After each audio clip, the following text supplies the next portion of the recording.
Hello, friends. It's me, Mrs. Ibarra, again, talking to someone about their career.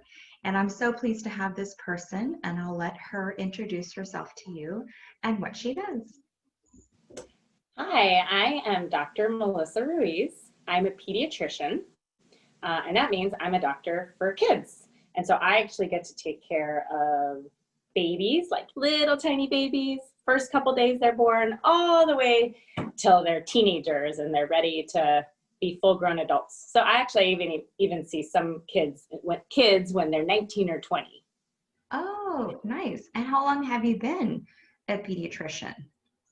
Well, I graduated medical school in 2008, so that's 12 years. But I actually then had to do extra training to be a pediatrician. So I finished all my training to be a pediatrician about 6 years ago.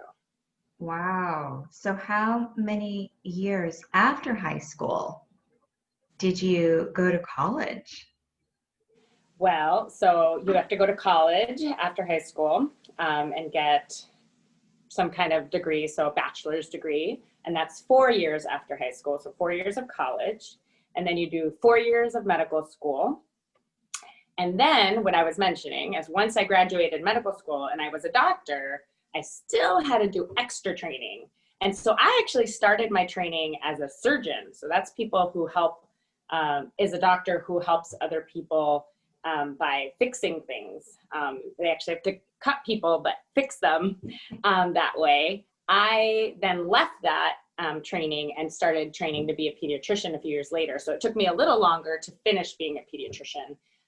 But it's 3 years generally of extra training after medical school to be a pediatrician. Wow. You've been a student a really long time. I'm still a student. That's true. So can you tell us what's an average day like for a pediatrician? What's your morning, afternoon? Do you work every day? What does it look like? So there's lots of different kinds of pediatrician, and I didn't know that when I was your age, and I'm talking to the kids now. I thought the only pediatrician was the kind of pediatrician I am, and I'll talk about what I am, but there's actually pediatricians who work in the hospital, some pediatricians who are special pediatricians just for the heart or just for your tummy, but I'm a general pediatrician who works outpatient. I work in a clinic, I work in an office, and I get to see my patients during office hours, during business hours. So I usually get to work at like 8 or 8:30. I do some paperwork, which is probably my least favorite part of my job, which is having to fill out forms for school for you guys, and fill out different kinds of forms and do a lot of stuff on the computer. But then I get to start seeing my patients. And so then I start and I get to see probably anywhere between 15 and 20 patients in a full day.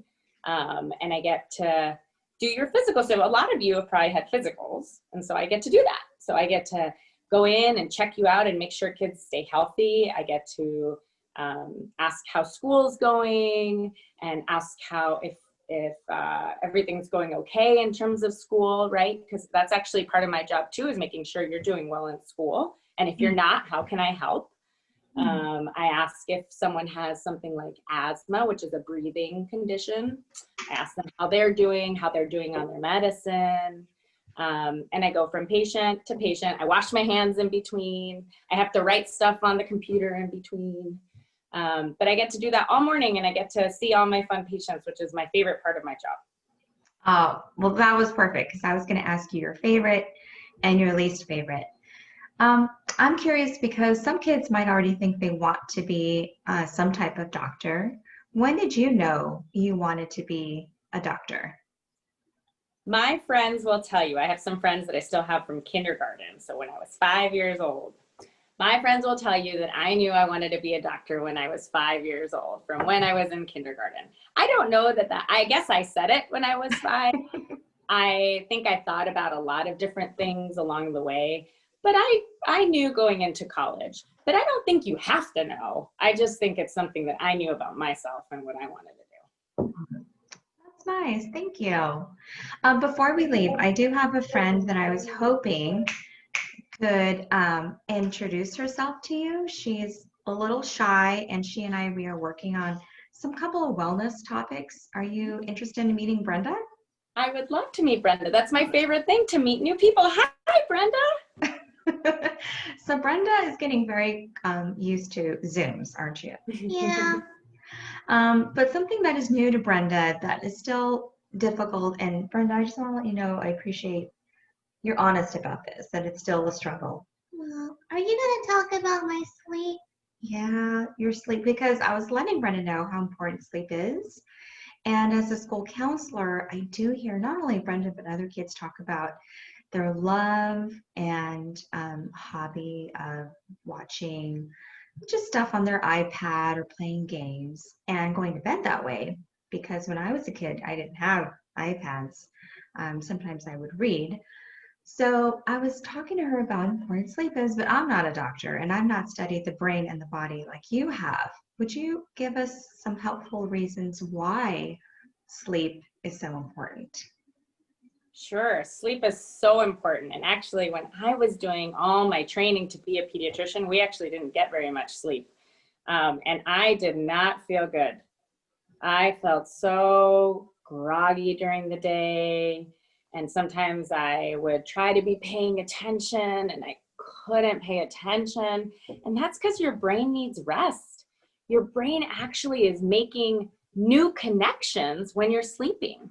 So that's why sometimes when we go to sleep and we've been thinking about something and we can't figure it out, we might wake up the next morning and actually have figured it out because our brain is making all these new connections. So that's actually what our brain is doing when it's sleeping. So it's really important to get good sleep. And I know I don't feel good when I'm not getting good sleep. Thank you. That's very, you look like you were paying attention, Brenda, and I thank you for that. Yeah, she did a really good job with active listening. Thank you.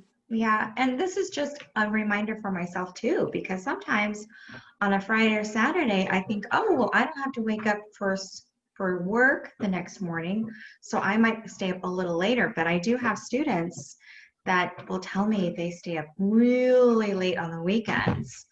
But I've tried to explain, and maybe I'm not giving them right information, but I've let them know that I think their body is trying to catch up on all that sleep during the week. Is that true? Yeah, so you actually can catch up on sleep, and a lot of our teenagers do that, right? So we might have to get up early during the week, but then on the weekend, you actually should sleep in if you're allowed to sleep in. So that's a good thing to sleep in. But it doesn't mean you should go to bed so much later. You might go to bed a little later, right? It's okay to go to bed maybe an hour later than you normally do. But if you go to bed a lot later and then you wake up way too much later the next day, then you're all off schedule for your week. And your week is really important because that's when you're doing all your learning. And for us, when we're doing our work. So I know I stayed up too late the other night watching a show because I got into my show, but then I didn't feel good the next day. And I knew that, like last night, I went to sleep nice and early so I could wake up and do my exercise and have a good breakfast before I met you guys. Oh, wow. And that brings up a good point too. I was letting Brenda know that PE is really for life. So I'm glad you said you woke up and you did some exercise. I don't feel very good when I don't do exercise in the morning. So I pretty much try to wake up every morning, do a little bit of exercise every morning. But I mentioned devices, Miss Ibarra, and devices are really tricky. And something that even as a kid, I had to work on because my parents, they were very good parents, but they let me have a TV in my room. And so I would actually be able to watch TV until I wanted. But at some point I realized that it was really messing up my sleep. And it's the same thing with our devices. Our devices should really go off at least 1 hour before we try to go to sleep because our brain is going crazy with the device. It's just so stimulated by the device that if we're looking at the device right before we try to go to sleep, it's really hard to go to sleep. And so actually I always turn off my device at least, I say an hour, but I do it at least 30 minutes before. And I put it in a different room so it doesn't bother me all night. And then I read for a little bit before I go to sleep. And that way my brain has time to calm down. But it's really hard to go to sleep and have good sleep if you stay on a device too late.